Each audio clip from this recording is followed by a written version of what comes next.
انسان کی زندگی میں کچھ چیزیں ایسی ہوتی ہیں جن کے بغیر زندگی گزر نہیں سکتی۔ اتنی دیر تک جتنی دیر تک وہ چیز اس کے پاس موجود ہوتی ہے اسے نہ اس بات کا ادراک ہوتا ہے نہ احساس ہوتا ہے، لیکن جب وہ چیز اس کے پاس سے رخصت ہو جاتی ہے، اس کے پاس کسی وجہ سے خدا نہ خواستہ وہ چیز موجود اور محفوظ نہیں رہتی، پھر اسے احساس ہوتا ہے کہ ایک بہت بڑی نعمت تھی میرے پاس،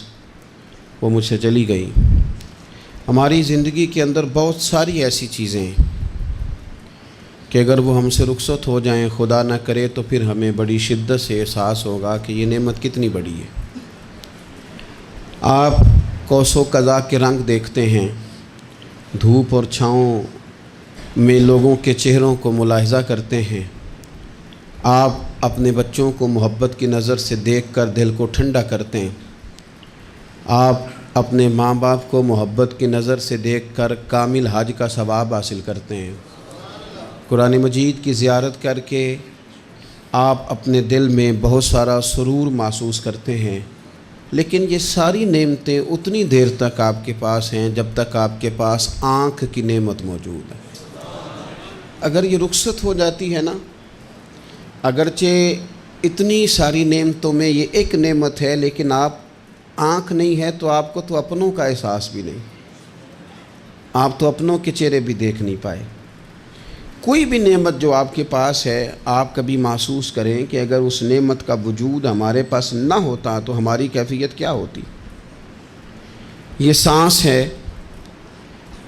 ہم دو دفعہ سانس کا استعمال کرتے ہیں، ایک دفعہ اندر جاتی ہے اور ایک دفعہ باہر آتی ہے۔ اگر اندر نہ جائے تو بھی مسئلہ ہے، چلی گئی ہے لوٹ کر باہر نہ آئے تو بھی بہت بڑی مشکل ہے۔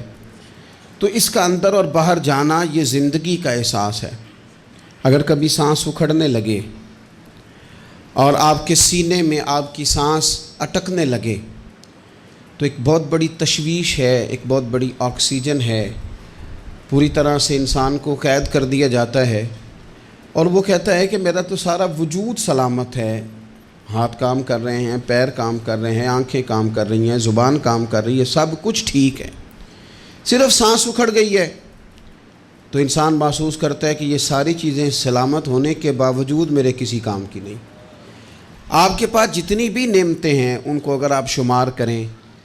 تو کبھی آپ کہیں گے کہ ساری نعمتوں میں آنکھ زیادہ ضروری ہے، کبھی کہیں گے کان زیادہ ضروری ہے، کبھی کہیں گے زبان زیادہ ضروری ہے، کبھی کہیں گے دل زیادہ ضروری ہے، کبھی کہیں گے روح زیادہ ضروری ہے،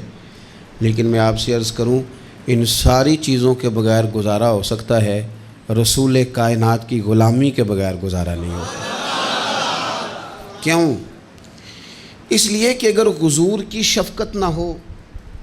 نبی پاک علیہ السلام کی رحمت نہ ہو، وہ ابن القیم نے ایک جگہ پہ کہا تھا کہ یہ حضور نے ہمیں انسان بنایا ہے، یہ نبی پاک علیہ السلام نے انسانیت کے اسباق پڑھائے ہیں، اخلاقی رویے کیا ہوتے ہیں حضور نے بتلائے ہیں، اگر حضور کا کرم نہ ہوتا تو انسان ایک دوسرے کو کاٹ کے کھاتا۔ یہ حضور نے بتلایا ہے کہ تم نے کس طرح زندگی کو گزارنا ہے۔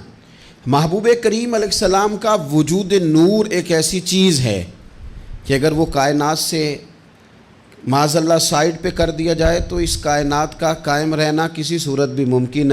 ہے ہی نہیں۔ اسی لیے تو اقبال نے کہا تھا کہ ہو نہ یہ پھول تو بلبل کا ترنم بھی نہ ہو، چمن دہر میں کلیوں کا تبسم بھی نہ ہو نہ یہ ساقی تو پھر میں بھی نہ ہو، خم بھی نہ ہو،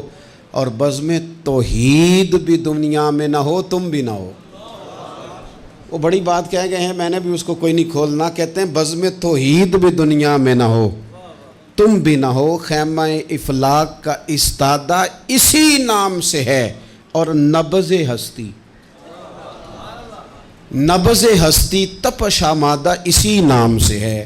تو اقبال پھر ہمیں کرنا کیا ہے؟ کہنے لگے کرنا آپ کو یہ ہے کہ قوت عشق سے ہر پست کو بالا کر دے اور دہر میں اسم محمد سے اجالا کر دے، یہ کرنے کا کام ہے۔